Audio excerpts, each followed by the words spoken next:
Growing your business. Yesterday we talked about beginning with the end in mind and planning, which was secret 1 and secret 2. Today we're going to talk about secret 3. We're spending all day on growing your business. There are a lot of little areas that are going to add plenty of value to your business from today's discussion.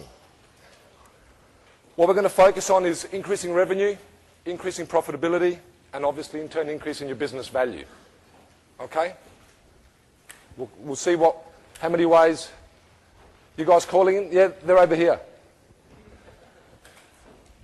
So we're going to drill into a number of ways that you can actually create activity in your business.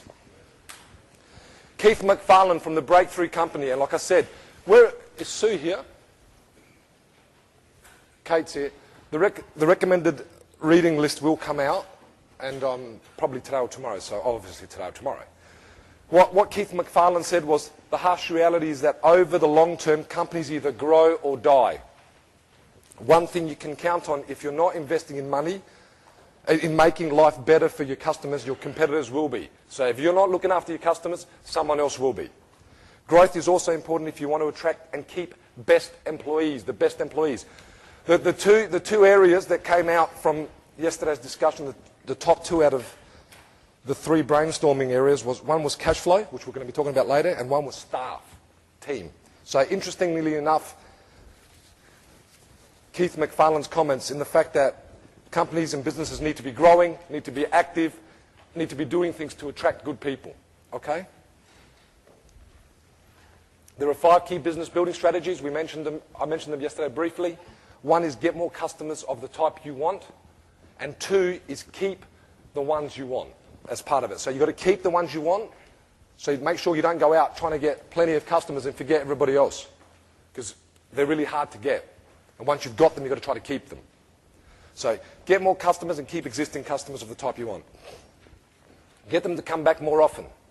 Got to come up with ways to get them to come into your premises, into your workplace more often. When they come in, we've got to come up with some systems and ideas, and you've probably already got all this stuff, but we're going to talk about it anyway, to increase the average value of each sale. Okay, so we've got to get them in, and once we get them in, we've got to help them look after them, so we can increase our average transaction value, but also they can walk away with everything they want and they need. There's nothing worse than getting a customer coming in, whatever business you run, they pick up something, you actually don't have a discussion about what else they may need, they drive off, they go down the road and they think, oh, I forgot something. Do I turn back? They see another competitor, they might think, oh, I might as well just turn in here. They turn in there, they treat them better than what you did 5 minutes ago, you've lost them. You run the risk.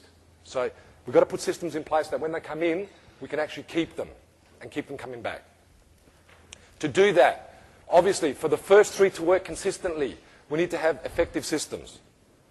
And they are hard to do. And we're going to show you some really cool ideas this afternoon with this piece of software that Michael Carter, who I don't think is in the room yet, is actually going to run through with us. And obviously, you need a committed team. You can have 1, 2, and 3 working. It won't work consistently if you haven't got systems. And your systems won't run properly if your team's not going to follow the processes. So you've got to get the team engaged. Like I said yesterday, stop me anytime you like if you want to ask any question. Number 1, winning new customers. It's a front-end activity, and it's really the face of our business. All our team have the opportunity to bring in new work. They see customers more than we do. They see clients more than we do. They potentially see patients more than we do, because they're always face-to-face. Okay. Be aware of the customer you want, as the issue is, like I said yesterday, 80% of our revenue and profits come from potentially 20% of our customers. So we can't be anything and everything to everybody. We've got to be careful. Remember that once you get them in, you've got to focus on keeping them. And this is just a bit of a summary, and we're going to drill in quite a bit today. Increasing the number of times your customers buy from you is vital for the long-term health of your business. I said this yesterday, I'm going to say it again, it's 6 times more expensive to deal with someone that you don't have a relationship with than to deal with people that already know you and trust you and have worked with you. It's all about the lifetime value, and I'll show you a bit of a calculation later, but I'm sure you all know how to calculate it, but it'll just show how lifetime value works. And when you increase customer loyalty, it has a huge compound effect on your growth. The longer our customers stay with us, the more our business is potentially worth. We've got to look after them. They are important. Instead of spending money on cold, who does cold canvassing? And there's nothing wrong with cold canvassing. Who actually markets and sends? Can I have a mic there? I want to see what sort of results you guys get if you measure it and stuff. Sorry to put you on the spot early in the morning. The nature of our business is that customers don't come to us. I can't hear you. Sorry. Sorry. The nature of our business is that customers don't come to us. We go to them. So shops close, owners change. It's imperative for the growth to be cold canvassing. Okay, and then you have customers that deal with you, then you go back to them, so direct marketing afterwards? Correct. Once we have a customer on board, we just visit them every week. Okay, and what about the success? Like, does it work better, worse? Once you get them in, is it easier to deal with them? Sorry, oops. Sorry, that was a bad throw. Is it easier to deal with them once they're in, or is your business just as effective in getting them in? From a standing start, people that you don't know. And that's okay. It's a really hard one to answer. We're in a very competitive market. Okay. There's other companies that do what we do. It's very easy for another company to walk in the day after and take a customer right off you. But I don't know. That's a really fluid question for us. Maybe it's something to think about and see if you can measure it. But yeah, that's good discussion. So what I'm trying to say is that if you go back to your database, there is a chance that your results of return or results of doing some work with these people will be much greater. It's always the little things. We talked about the little things yesterday. It's always the little things that have the profound effects. Keep them coming back. Does anyone actually have a system or a process to consistently write or communicate with their existing database to get them to look at opportunities that they can offer or get them to come in? Can I have a show of hands? Yep. Julian, good man. Yep. Okay, so there's a few of us. So opportunity for the rest of us to put that down as an idea action point that, hey, maybe we need to be looking at creating something that we can actually use to market to our database consistently. Very important that you communicate with your proven list. I've got a question for you. I've got a printing business. Actually, I've got a printing business because this is the example that I've got in my head. It's an old example. Someone's dealt with me 3 weeks ago. Someone's dealt with me 2 months ago. Someone's dealt with me a year ago. And someone's dealt with me never. Who would I spend, if I had $1,000, who would I market to? 3 weeks ago, 2 months ago, 1 year ago, never. Who would I spend my $1,000 with?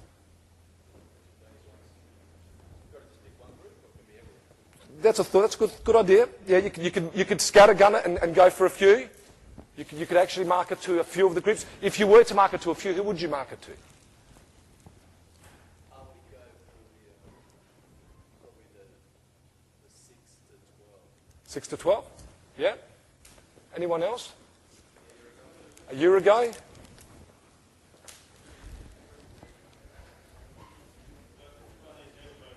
One who's never been.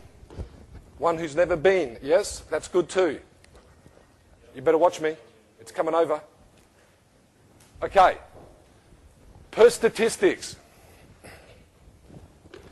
Per statistics, you should be marketing to the people that dealt with you 3 weeks ago. Per statistics. Because the people that have never dealt with you don't really know you. So you've got to do a lot of groundwork to get in there.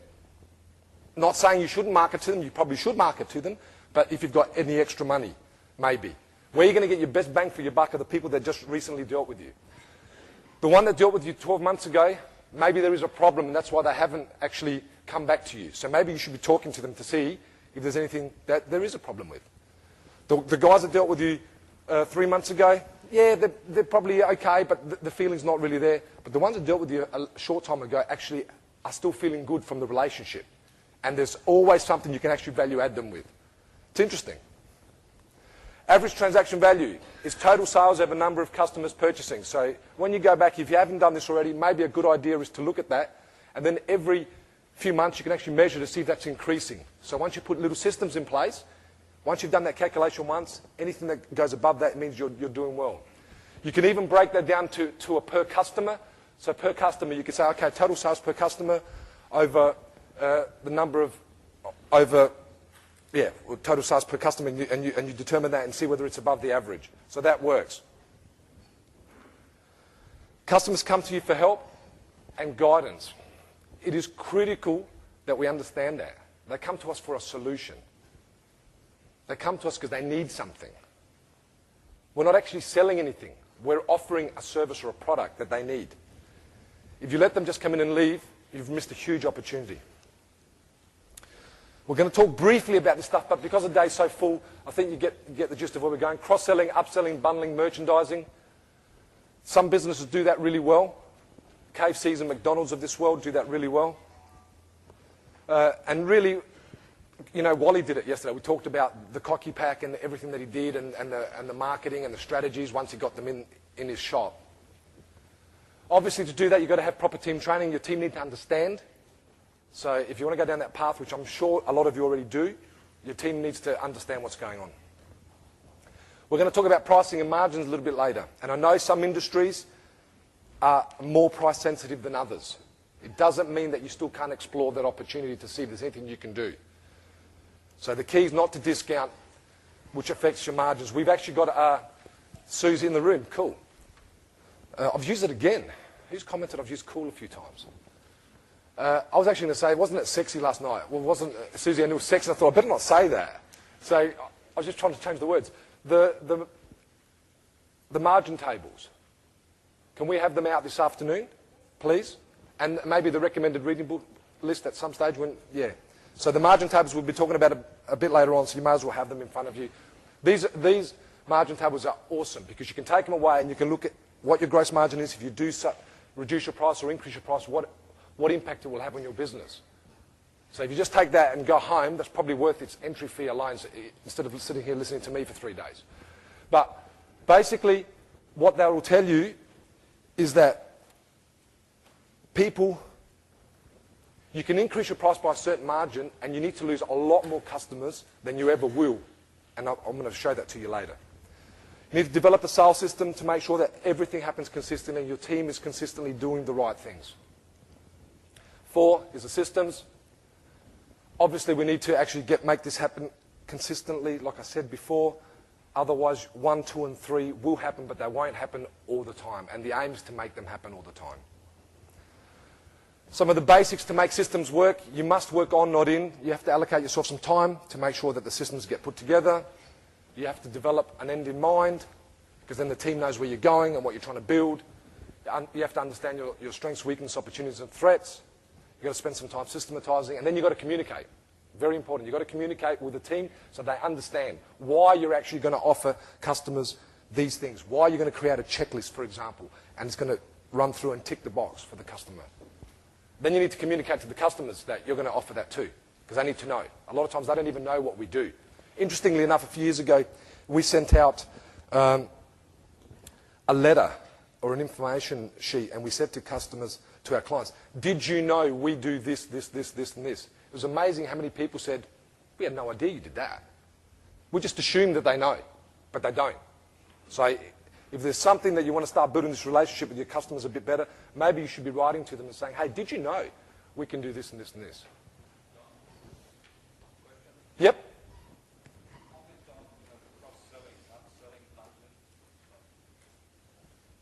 Can you comment on, the issue of cross-selling, upselling, bundling, merchandising in relation to where an organisation is in its maturity and the number of customers it has? In other words, if it's a fairly new business and they've got some core products or services, is it relevant to get involved in that, or are the costs too high to get engaged in that way? It depends what you could add, what products you could add that probably wouldn't cost you that much. And it also, what type of business are we talking about though, Peter? Are you talking about yours or just in general? No, in general. In general, there would be opportunities there in most businesses to actually be able to, without much effort and much cost, to upsell or cross-sell or bundle. Yeah, from my experience. Yeah, but good question, good question. I've got a chocolate here, right here for you. You've already had one today, haven't you? Oh, you don't want a Milky Way? Actually, I had a comment. I had a comment. Some people don't like my throwing style. What do you reckon? It's not bad, eh?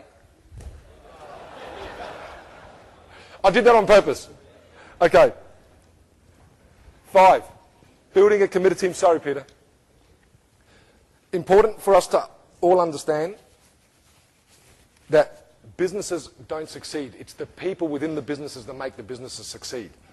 Most customers come back for the relationship. Most customers come back for the people in the business. They don't come back for the name on the door, for example. They don't come back just because you've got a building there and you're there. They'll come back for the relationship. So the business needs happy, focused, motivated people to serve them at all times. As a leader, a great deal of time should be spent on mentoring these people and getting them on the same page. And like I said, one of the issues that you've come up with, the top 2, is team. How do we get them? How do we keep them? And we'll talk about that later on. Ensures your team understands your vision. You've got to make sure you communicate your vision, because if you don't, they can't then go out and implement it properly. And obviously, you've got to spend some time and money making this happen. Getting them on board, educating them, and helping them develop to their full potential. Power of synergy. This is pretty cool, actually. The mistake most businesses make is they don't actually focus on all of those areas to actually consistently grow the business. They might focus on one of them. The 5 ways work best when they're all working together and consistently working together. Which one of the 5 ways, or which bit of the 5 ways, do you think people focus on most? Do they focus on getting new customers and keeping existing customers, or do they focus on increasing average transaction value, or do they focus on frequency? Which one do you think they spend the most time doing? Getting new customers? Was it this table? Yep. People spend the most time getting new customers. And remember what we already said, that it's 6 times more expensive. But you've got to do it. Obviously, no one's saying don't do it. But there's got to be ways that we can actually make it a bit more efficient. Now, this is a pretty cool little exercise. We've got a business. It could be any business that's got 1,000 customers at this stage. You've come to the business camp, you've gone home, you've worked with your advisors, and we've implemented some things in your business. And because you're doing things better, you're able to increase the number of new customers. So we've got 1,000 customers, we can increase it by 10%, we've now got 1,100 customers. Okay? Because we actually are writing to them and getting them to come in more often, we're able to increase the frequency from 1 time to 1.1 by 10% again. And then we've gone in and we said, we're pretty bullish. We believe that our product or service is fantastic. We know that people are price sensitive, but we believe we can get 10% more because our service is so good all of a sudden. So our price has gone up from 100 to 110. So we've managed to get our customers up from 1,000 to 1,100, 10% increase, because of marketing, newsletters, following them up, direct mail, whatever, referrals. We've then managed to actually get them to come in 1 time and then get them to come in a bit more. So get them to come in 1.1 times. And then we've managed, once they're in there, to actually increase the average value of each transaction, and we've taken the money they spend with us from 100 to 110. Okay? The reason we can do that is because we've got our systems and our committed team working with us. Assuming everything else is equal, and please, people that have been here before, don't answer. Would the business grow by 10%?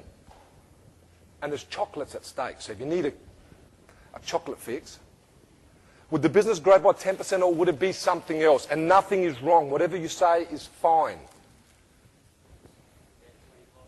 25%? Good. 32? 32, cool. Anyone else? 33? 33.33 maybe? Off the calculator. Anyone else? Oh, we've done it. Good. Okay. The business actually grows by 33.3%. So very good. But whatever answer you came up with, it's good because it shows that the business is growing, and you can see that. And as you saw, they're not huge increases that we've put in place. They're not massive. So the business will, and that particular business will actually have $33,000 more income just from doing those three things and making them work consistently.